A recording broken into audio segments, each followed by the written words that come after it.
Class 4 का पर्यावरण और हम, पाठ है 25, बंटी का सफर। इस पाठ के सभी प्रश्नों का उत्तर बनाएंगे।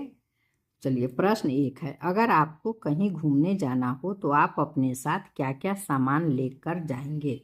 तो बिछावन का चादर, भोजन, दवा, पहचान पत्र, वस्त्र, साबुन, रुपए, पैसे, पानी, कंघी। 2, क्या यात्रा पर जाने से पूर्व हमें अपने सामानों की सूची बनानी चाहिए या नहीं? अपने मित्रों के साथ चर्चा कर बताएं। तो लिखेंगे, यात्रा पर जाने से पूर्व हमें अपने सामानों की सूची अवश्य बनानी चाहिए। प्रश्न 3, आपने अब तक किन किन वाहनों को देखा है? तो पानी पर चलने वाला नाव, जहाज, मोटर बोट। जमीन पर चलने वाला कार, साइकिल, ट्रक, रिक्शा, बस, बैलगाड़ी, रेलगाड़ी। हवा पर चलने वाला हवाई जहाज, हेलीकॉप्टर। अब है 4, आपके यहाँ लड़के लड़कियां या स्त्री पुरुष कौन कौन से कपड़े पहनते हैं? तो लड़की और स्त्री सलवार, समीज, दुपट्टा, साड़ी, ब्लाउज, पेटीकोट, कमीज, घाघरा, फ्रॉक, मैक्सी, लहंगा। लड़का या पुरुष धोती, कुर्ता, गंजी, लुंगी, पैंट, कमीज, शेरवानी, कोट, टी शर्ट, पगड़ी, टोपी। 5, प्रश्न 5 है, क्या लड़कियों को साइकिल चलाने पर रोक कर जाना उचित है? तो लिखेंगे नहीं, लड़कियों को साइकिल चलाने पर रोका जाना उचित नहीं है। अब तो बिहार सरकार भी लड़कियों को साइकिल दे रही है। 6, क्या आपने देखा है रेलगाड़ी के अंदर किन किन सामानों की बिक्री होती है? तो चाय, पानी की बोतल, लस्सी, अंकुरित चना, केला, भूंजा, खीरा, पावरोटी, कलम। 7, टीटीई की तरह गार्ड और चालक की भी निश्चित वेशभूषा होती है, पता कीजिए इनके कपड़े कैसे होते हैं? तो टीटीई के कपड़े उजला फुल पैंट और काला कोट होता है। गार्ड का उजला फुल पैंट और उजला कोट होता है।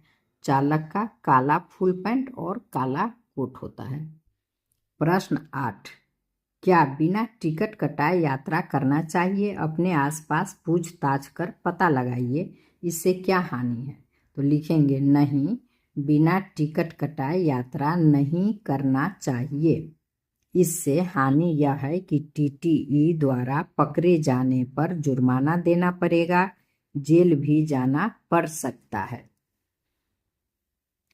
प्रश्न 9, आपके निकट कौन कौन से देखने वाले स्थान हैं? तो लिखेंगे, यहाँ मेरे लिखेंगे, मेरे निकट देखने वाले स्थान सीतामढ़ी का जानकी मंदिर और अन्हारी का शिव मंदिर है।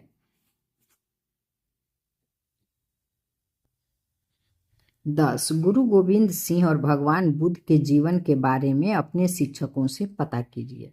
गुरु गोविंद सिंह का जन्म पटना साहिब में हुआ था। इन्होंने खालसा पंथ की स्थापना कर जीवन भर हिंदू धर्म को बचाने में लगे रहे।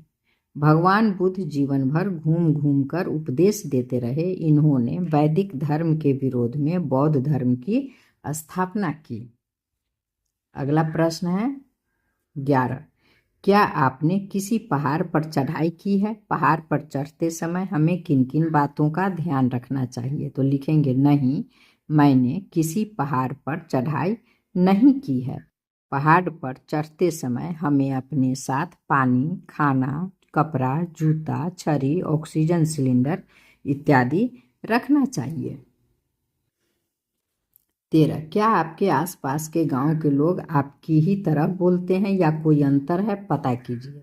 तो लिखेंगे, हमारे आसपास के गांव के लोग हमारी ही तरह बोलते हैं। कुछ लोग हैं जो मैथिली भाषा बोलते हैं। धन्यवाद। क्लास 4 का पर्यावरण और हम पुस्तक का पाठ 1 से 25 तक सभी पाठ के प्रश्न उत्तर खत्म हो गए। फिर मिलेंगे दूसरे सब्जेक्ट के साथ।